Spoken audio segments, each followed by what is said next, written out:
नमस्कार, भारत लाइव देख रहे हैं आप। एक तरफ जहां एनडीए में विवाद चल रहा है भाजपा जदयू के बीच, वहीं जीतन राम मांझी भी अब खुलकर इस विवाद में कूद चुके हैं। अपने पक्ष, अपने हितों के लिए, अपनी पार्टी के हितों के लिए लगातार जीतन राम मांझी संघर्षरत हैं। एनडीए में उन्हें स्थान तो दिया गया, लेकिन सम्मान नहीं दिया जा रहा है, ऐसा मांझी का कहना है। मांझी साफ तौर पर कह रहे हैं कि एक तरफ जहां महागठबंधन ने उन्हें छला, वहीं दूसरी तरफ एनडीए गठबंधन में भी उनके साथ अन्याय ही हो रहा है। बिहार में वैसे तो अपनी पार्टी को लेकर वो बहुत चिंतित नहीं है, क्योंकि पार्टी का जो कम समय में पार्टी ने जो अचीव किया है वो बहुत अच्छा है, लेकिन जिस तरीके से गठबंधन की राजनीति प्रदेश में हो रही है उसमें उन्हें कहीं ना कहीं घुटन महसूस हो रही है। उन्होंने साफ तौर पर बताया कि जहां एक तरफ नीतीश कुमार अपनी महत्वाकांक्षाओं में लगे हुए हैं, वहीं भाजपा बिहार में अपनी ही गेम खेल रही है। ऐसे में उनकी पार्टी के साथ अन्याय हो रहा है। पूर्व में जिस तरीके से भाजपा ने वीआईपी को लगभग समाप्त करने की चेष्टा की थी, अब जीतन राम मांझी को डर लग रहा है कि कहीं उनके साथ भी ये सब न किया जाए। पहले राज्यसभा की सीटों को लेकर कोई बातचीत नहीं हुई और उनसे पूछा तक नहीं गया। बाद में उन्होंने दावा भी किया कि उन्हें एक सीट चाहिए, लेकिन उनके दावे की अनदेखी कर दी गई। ऐसे में जीतन राम मांझी काफ़ी नाराज़ हैं। अब एमएलसी चुनाव को लेकर भी बातें चल रही हैं, इसमें भी जीतन राम मांझी को कोई बातचीत, कोई ऑफर नहीं मिला है। बात स्पष्ट है, जीतन राम मांझी की नाराज़गी भी जायज़ है। जिस गठबंधन में वो हैं, उस गठबंधन में उन्हें तवज्जो नहीं दिया जा रहा है। ऐसे में जीतन राम मांझी कभी भी बड़ा फैसला ले सकते हैं, ये भी उन्होंने कहा।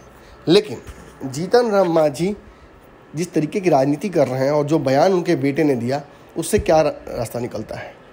देखिए, कल स्पष्ट तौर पर उनके बेटे ने ये बात कह दी कि 15 साल में वो भी बिहार के सीएम बनना चाहते हैं, और बनना क्या चाहते हैं उन्होंने दावा कर दिया कि वो बनेंगे। अब इसका रोड मैप क्या हो सकता है? क्या ये दावा हवा हवाई है या इसके पीछे कोई ठोस कारण भी हो सकता है?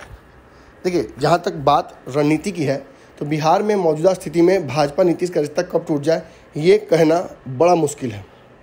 हालांकि सारी परिस्थितियाँ इशारा कर रही हैं कि नीतीश भाजपा के बीच सब कुछ ठीक नहीं है, लेकिन इसके बावजूद दोनों सरकार चलाने के लिए एक दूसरे का समर्थन करते हुए किसी तरीके से सरकार को बचा रहे हैं। ऐसे में जीतन राम मांझी भी लगता है कि इंतज़ार में है कि बिहार में कोई उखाड़ कबाड़ हो। अगर बिहार में नीतीश कुमार भाजपा को छोड़कर राजद के साथ जाने की तैयारी करते हैं, तो जीतन राम मांझी का फ़ायदा हो सकता है। जीतन राम मांझी के पुत्र बिहार के डिप्टी सीएम बन सकते हैं।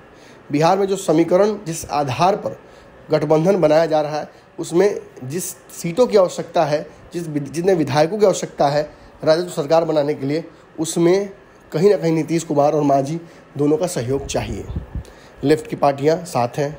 कांग्रेस ने पहले ही ये स्पष्ट कर दिया है कि वो अब राजद के साथ आगे नहीं काम करने जा रही है, जब तक कोई मसौदा प्रॉपर नहीं बनता है। हाल ही में जिस तरीके से कार्यक्रम किया है तेजस्वी यादव ने, और एमएलसी चुनाव में जिस तरीके से जो विधायकों की संख्या की आवश्यकता थी उसे लेफ्ट की पार्टियों से लिया और कांग्रेस को उस मंच पर स्थान तक नहीं दिया, इससे यह भी स्पष्ट हो गया कि कांग्रेस अब उनके साथ नहीं है। तो ऐसे में प्रदेश में अगर कोई नया राजनीतिक समीकरण बनता है, या नीतीश कुमार कोई बड़ा फैसला लेते हैं, या भाजपा ही नीतीश कुमार के साथ कोई बड़ा खेला करना चाहती है और सरकार गिरती है, तो सीधी तौर पर कहा जा सकता है कि जीतन राम मांझी का फ़ायदा हो सकता है। अपने पुत्र को सामने करके उन्होंने जिस तरीके से राजनीति की है और ये मंशा जताई है कि दोनों गठबंधनों में उनके साथ धोखा हो रहा है, आगे चल के कोई नया राजनीतिक समीकरण बनता है तो जीतन राम मांझी उसमें महत्वपूर्ण रोल निभा सकते हैं। खास बात यह भी है कि अपने पुत्र के लिए बिहार में कम से कम डिप्टी सीएम की पोस्ट तो वो मांगेंगे ही। अब देखना ये होगा कि आगे जब परिस्थितियाँ बनती हैं तो उसमें राजद और नीतीश कुमार किस तरीके का फैसला लेते हैं। चैनल के सब्सक्राइब कर ली, ओजे एगो घंटी बा, ओकरा बटन दबा देला से कुल सटीक और मारक खबर रुआ मुफ्त में मिल जाई। अगर रुआ पत्रकारिता के हमनी के नया प्रयोग में सहयोग कर चाहतानी तो ज्वाइन बटन दबा दी। पेटीएम नंबर नोट कर ली 9386816700। धन्यवाद।